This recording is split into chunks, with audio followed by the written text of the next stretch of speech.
ઉનાળાની કાળઝાળ ગરમી પડી રહી છે ત્યારે આ ગરમીમાં ઠંડક આપે છે માટલાનું ઠંડુ પાણી. પરંતુ આજના આધુનિક યુગમાં ભલે રેફ્રિજરેટરના આગમનથી આ શહેરોમાં માટલા ક્યાંક ભૂલાવા માંડ્યા હોય, પરંતુ ગ્રામીણ વિસ્તારમાં આ માટલાની આજે પણ બોલબાલા છે. અને ઉનાળામાં લોકો માટલાનું ઠંડુ પાણી જ પીવાનો આગ્રહ રાખતા હોય છે. હવે તો શહેરના લોકો પણ ફ્રીજના ઠંડા પાણી કરતાં માટલાનું ઠંડુ પાણી પીવાનું વધારે પસંદ કરે છે. અને ગરમીમાં આ પાણી ઠંડક પણ આપે છે, પરંતુ સાથે સાથે શરીર માટે પણ આ પાણી લાભદાયક છે. ઉત્તર ગુજરાતના કર્કવૃતની નજીક આવેલા ડીસામાં સૌથી વધુ ગરમી પડે છે અને ડીસામાં માર્ચ મહિનાની શરૂઆતથી જ તાપમાનનો પારો ઊંચકવા માંડે છે. એપ્રિલ મહિના સુધીમાં તો તાપમાનનો પારો 40 ડિગ્રીને પાર કરી જતો હોય છે. ડીસામાં માર્ચથી શરૂ થયેલી ગરમીની અસર સપ્ટેમ્બર માસ સુધી જોવા મળતી હોય છે. ડીસામાં પડી રહેલી આ અસહ્ય ગરમીથી બચવા માટે મોટાભાગના લોકો માટલાના ઠંડા પાણીનો ઉપયોગ કરતા હોય છે. ડીસામાં માટીના માટલાની માંગ ખૂબ હોવાને લીધે દૂર દૂર સુધી અલગ અલગ પ્રકારના માટલા સાથે માટલાના વેપારીઓ આવતા હોય છે. અત્યારે પણ ડીસામાં માટીના 3 પ્રકારના માટલાનું વેચાણ થયું છે, જેમાં દેશી માટલાની લાલ માટલા, કચ્છી માટલાના અને રાજસ્થાની મુલતાની માટીના માટલા. ત્યારે આ ત્રણેય માટલાની ખાસિયત કરવામાં આવે તો દેશી માટીના લાલ માટલાનું પાણી ઠંડુ ઓછું થાય છે, પરંતુ તે પાણી પોષક તત્વોથી ભરપૂર હોય છે. તો કચ્છી માટીના માટલાનું પાણી ખૂબ જ ઝડપથી ઠંડુ થતું હોય છે, જ્યારે મુલતાની માટલાનું પાણી ફ્રીજ જેટલું ઠંડુ થાય છે, લાંબા સમયથી ઠંડક જાળવી રાખે છે અને ગરમ પ્રદેશમાં આ માટલાની માંગ પણ ખૂબ જ વધારે રહેતી હોય છે. અમે વર્ષોથી માટીના ધંધા સાથે જોડાયેલા છીએ, માટલાના ધંધો કરીએ છીએ. જેમ કે આપણે આ માટલું દેશી માટલું કહેવાય, અમે લાલ માટીનું આવે દેશી માટી અહીંયાની. આમાં પાણી પીવાથી બહુ ફાયદાકારક હોય. લાલ માટીનું પાણી પીવો સ્વાસ્થ્ય માટે સારું રહે છે. બધા કરતાં સારું પાણી આમાં ઠારે થોડું મીડિયમ, પણ સ્વાસ્થ્ય માટે સારું રહે. બાકી બીજું એક આ માટલું આવે છે, આ કચ્છી માટલું કહેવાય, દરિયાઈ માટીનું જે કચ્છથી આવે છે. આ ઠરવામાં સારું રહે, એમ વધારે ઠંડુ આ માટલું થાય. આ કચ્છથી આવે છે. બીજા આપણે રેગ્યુલર જે ચાલે વધારે પડતા રાજસ્થાનના વ્હાઈટ માટલા,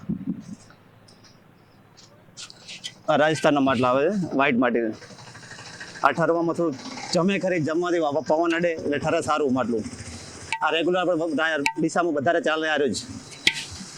એમાં નાના મોટી સાઈઝ આવે, જેમાં ભાવમાં મોટી સાઈઝ 150 થી લઈને 170, નાની 100 રૂપિયા લઈને 120.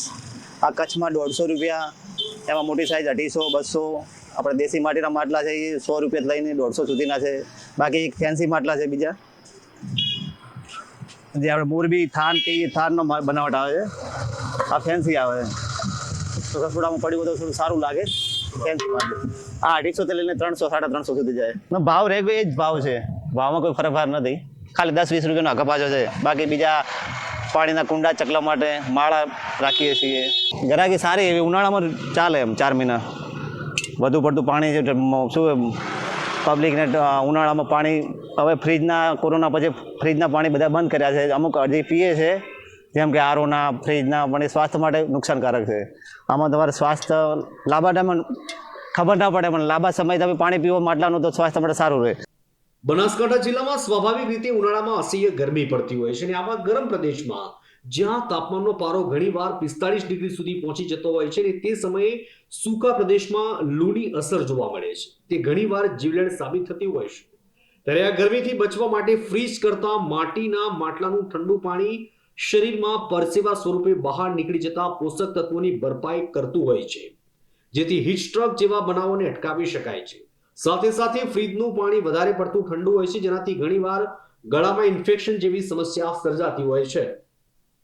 તો એ માટલાની અંદર જે પાણી ભરવામાં આવે છે, એ પાણીની અંદર માટીના કેટલાક તત્વો ભળતા રહેતા હોય છે. માટીની અંદર રહેલા કેટલાક સૂક્ષ્મ ક્ષારો, કેલ્શિયમ છે, બીજા બહુ સ્ટ્રેસ એલિમેન્ટ છે, સતત આપણા પાણીમાં ભળ્યા કરે છે અને આપણને સતત મળ્યા કરતા. મિત્રો, જ્યારથી આપણે આ આરોના પાણી પીવા માંડ્યા, પ્લાસ્ટિકના પાણી પીવા માંડ્યા, એ બધાથી જે સૂક્ષ્મ તત્વો શરીરને મળતા હતા એ બધા ઓછા થઈ ગયા. પ્લાસ્ટિકનું પાણી તો ખરેખર ગરમીમાં રાખવામાં આવે તો કેટલું પ્લાસ્ટિક ઓગળે છે ને શરીરને નુકસાન કરે છે. ત્યાં માટલાના પાણીની અંદર માટલાના અંદર માટીમાં રહેલા જે ક્ષારો છે, જે તત્વો છે, સ્ટ્રેસ એલિમેન્ટ છે, એ સતત ભર્યા કરે છે અને પાણીની અંદર આપણને સતત, અને એટલા બધા પાણીમાં દ્રાવ્ય હોય છે કે શરીરમાં ઇઝીલી એબ્ઝોર્બ થઈ જાય છે. અને માટલામાં બીજું એ છે, માટલામાં પોરોસિટી એટલે છિદ્રાળુપણું હોય, એટલે છિદ્રમાંથી સતત પાણી જમ્યા કરે, એટલે આજુબાજુ પણ એ ઠંડક કરી અને તમારા શરીર માટે ઉપયોગી પાણી બનાવી આપે. ન વધારે ઠંડુ ન ઓછું, કારણ કે અત્યારે જે ફ્રીજના પાણી અને ફ્રીજમાં મૂકેલા અથવા ઠંડા પીણા વાપરવાથી ગળાનું ઇન્ફેક્શન, થ્રોટ ઇન્ફેક્શનના કિસ્સાઓ અત્યારે જબરજસ્ત ચાલી રહ્યા છે. માટીના માટલાનું પાણી ઠંડુ હોય છે અને ગરીબ લોકો માટે ફ્રીજની ગરજ સારતું હોય છે. સાથે સાથે ઠંડુ પાણી શરીર માટે પણ ઉપયોગી છે. બીજી તરફ માટલાનો ઉપયોગ કરવાથી પ્રધાનમંત્રીના મેક ઇન ઇન્ડિયા પ્રોજેક્ટને પણ પ્રોત્સાહિત કરી શકાય તેમ છે. હવામાન વિભાગની આગાહી